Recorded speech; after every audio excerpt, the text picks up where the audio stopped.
Qual é a única maneira de o filho do pobre crescer na vida? Ninguém mais tem dúvida de que é pelo estudo.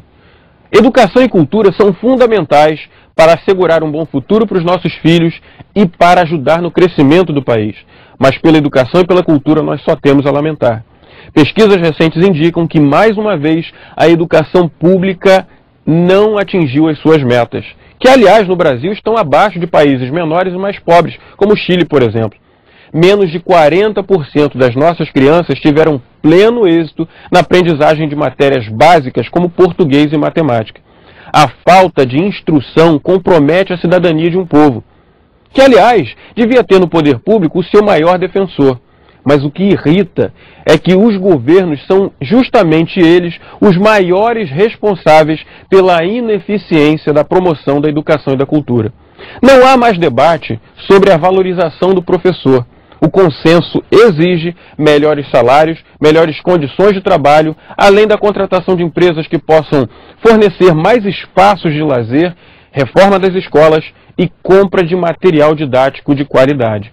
Por isso tudo, da justiça devemos exigir cadeia, cana dura mesmo, aos administradores que sonegam das nossas crianças a oportunidade de uma escola pública de qualidade. Mas do povo também nós devemos exigir que aprenda a ter consciência e a votar apenas naqueles candidatos que já demonstrem ter compromisso com o desenvolvimento social e cultural do cidadão.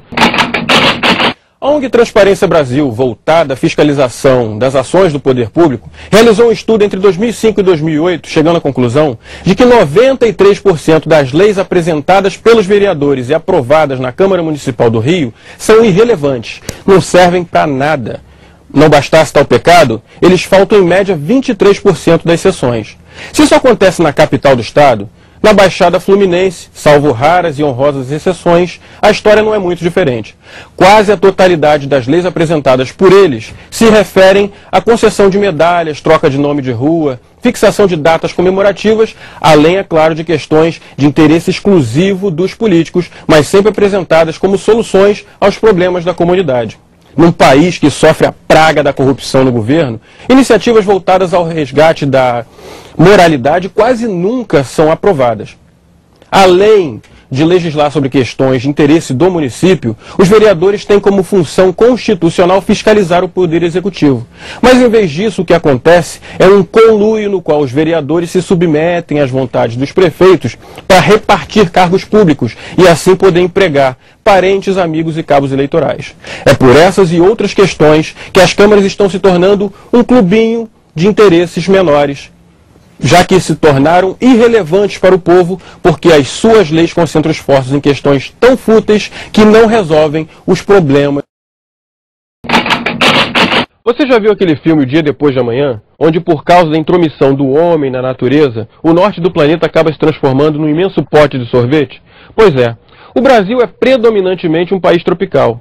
E seria muito difícil mesmo naquelas circunstâncias que nós ficássemos soterrados por toneladas de gelo. Justamente por isso, não vamos cobrar que os nossos prefeitos estejam preparados para tempestades de neve.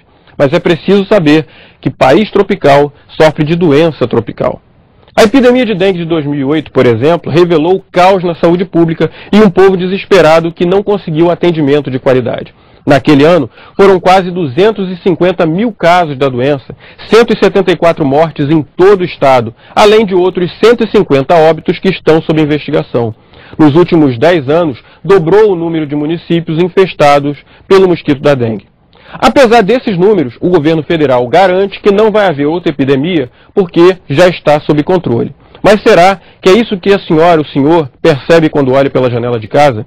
Outra doença perigosíssima é a hepatite viral, que provoca inflamação no fígado, que pode ser fulminante e mortal, tão fatal quanto a tuberculose, que está vinculada diretamente à pobreza e à precariedade do serviço público de saúde. A saúde no Rio de Janeiro só é ruim porque falta aos governantes a sensibilidade para conversar com os profissionais da área e assim aprender a administrar melhor os recursos públicos. O resultado disso é que projetos inovadores como as unidades de pronto atendimento, as UPAs 24 horas, já sofrem com a falta de médicos e de estrutura. Nós temos que cobrar que as nossas autoridades trabalhem seriamente a questão da saúde, ou ficar analisando o episódio em que o ex-prefeito do Rio, César Maia, disse que preferia rezar para que o senhor do Bonfim levasse o mosquito para o mar. Na Espanha há um ditado que diz que a cidade mais limpa não é a que mais se varre, mas a que menos se suja. Daí tiramos a conclusão de que uma das grandes responsáveis por toda essa poluição das nossas cidades é justamente a população, que quer jogar o seu lixo em locais, horários e dias completamente inadequados para essa prática. Mas vamos dizer também uma outra verdade. Na Baixada Fluminense, onde parece que o saneamento básico não é nenhuma prioridade, a coleta e o processamento do lixo também não é nenhuma maravilha. Muitíssimos dos bairros da maioria esmagadora dos municípios da Baixada Fluminense não dispõem de calçamento nas ruas. E aí, onde não entra ônibus, vai dizer para nós que passa caminhão do lixo? Conta outra, né? Eu não entendo que no meio de tanta ineficiência na coleta do lixo, soluções inovadoras como o serviço comunitário de reciclagem do lixo, que pode inclusive permitir que o trabalhador desempregado venha tirar dali o seu sustento, não encontre no poder público a vontade política para ser realizado. E aí, em pleno século XXI, quando o mundo inteiro está pensando no desenvolvimento sustentável, nós estamos marcando passo sem saber o que fazer com o que sobra. A Baixada Fluminense sempre foi estigmatizada de região pobre. Mas desde os tempos bíblicos que sempre houve preconceito. O próprio Senhor Jesus Cristo foi rejeitado por muita gente como o Salvador da humanidade porque tinha sido criado na Galileia, uma região mais pobre de Israel. Pobre como é a Baixada Fluminense em relação ao município do Rio de Janeiro. Mas quem foi que disse que a Baixada é uma região pobre? Pelo contrário, nós temos centenas de indústrias, um comércio pujante, mão de obra farta e disciplinada, bilhões de reais em investimentos. A Baixada só é pobre na mentalidade atrasada de políticos que não têm compromisso com a nossa região. Eu espero que não seja o caso do governador, mas o fato é que o governo do estado está licitando 2 novas linhas de metrô. A linha 3, que vai de Itaboraí a Niterói, e a linha 4, da zona sul do Rio à Barra da Tijuca. Mas e a Baixada? Na mentalidade de muitos dos poderosos, a Baixada que se dane. Amontou aquele bando de suburbanos em ônibus velhos, sucateados, com uma das tarifas mais caras do país, que eles engolem tudo com muita facilidade. Não. Nós já entendemos o potencial estratégico e econômico da região, fundamental para o desenvolvimento social e econômico de todo o estado do Rio de Janeiro. Soluções muito mais lucrativas viriam de um olhar mais respeitoso para com a Baixada. Eu sugiro, por que não transformar a Via Light numa extensão da linha 2 do metrô? Ou transformar, conversando com a Supervia, os trens e metrôs de superfície, levando transporte público de qualidade a todos os moradores dos municípios da Baixada Fluminense. Volto a dizer, a Baixada só é pobre na mentalidade atrasada daqueles que não querem ter compromisso com o desenvolvimento. Chega a ser revoltante o desrespeito do preço das tarifas dos ônibus intermunicipais que operam na Baixada Fluminense, obrigando o morador a pagar um preço muito mais alto para deslocar-se ao seu local de trabalho.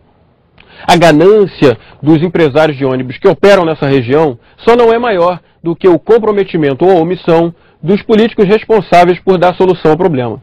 Duque de Caxias, do lado do Rio de Janeiro, obriga o morador a pagar R$ 4,50, enquanto o morador do bairro Carioca de Santa Cruz paga R$ 2,20 e faz um caminho 5 vezes maior. Como pode um percurso tão maior ser mais barato do que a passagem entre municípios que fazem fronteira entre si? Eu penso que já passou da hora de o governo do estado implantar o bilhete único, que permite ao cidadão fazer várias integrações de ônibus, pagando apenas uma única passagem. É claro, de licitar todas as linhas que operam na Baixada, para quem sabe trazer novas empresas, preços mais baixos e também melhores serviços. Outro grave problema, que pode ser solucionado com a licitação, é que diversos bairros estão abandonados, não possuem qualquer linha de ônibus e podem ter muito bem as suas necessidades de transporte supridas. Um outro problema ainda pior é que depois das 22 horas são raríssimos os ônibus que circulam pelas ruas. obrigando o usuário a esperar insuportáveis 40, 50 minutos por um ônibus que não vem. Ora, a capacidade e o empenho econômico do morador da Baixada Fluminense exige uma completa reformulação do preço das tarifas e dos serviços de ônibus, que antes de qualquer coisa, antes de lucro, tem que primar pela qualidade do serviço.